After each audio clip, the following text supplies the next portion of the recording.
భాగవతంలో కృష్ణుడు స్వయంగా చెబుతాడు, నా గురించి ఎవడన్నా 10 మందిలో చెబితే నేను వాడి గురించి దేవలోకంలో చెబుతాను ఉద్ధవా. రెండో మాట చెబుతున్నా, నా పేరు మీద ఎవడన్నా 10 రూపాయలు దానం ఇస్తే కృష్ణార్పణమని నేను వాడికి 100 రూపాయలు ఇస్తాను, 10 రెట్లు ఇస్తానని చెప్పి.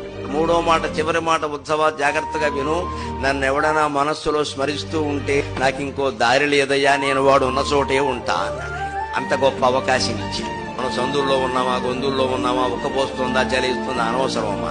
మనసులో గోవింద నామస్మరణ మానకుండా ఉంటే చాలు. అప్పుడు మన ఆరోగ్యాన్ని ఆయనే కాపాడుకుంటాడు. ఇంత సులభమైన ఉపాయాలున్నా ఏమీ చేయక్కల, మనసులో స్మరిస్తే చాలన్నాడు. దానికి కూడా బద్ధకమై కొంతమంది మహానుభావులు ఎలా ఉంటారంటే, ఆ స్మరించాలన్నా కూడా దేవుడు అనుగ్రహించాలి. బద్ధకం మేళం అంటారు.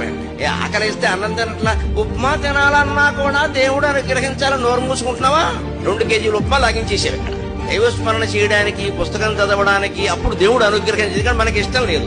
సొల్లు కబుర్లు చెప్పుకో, ఆశమ్మ పోషమ్మ అంటే గంటలు గంటలు చెప్పుకుంటారు కూర్చుని. ఇక్కడ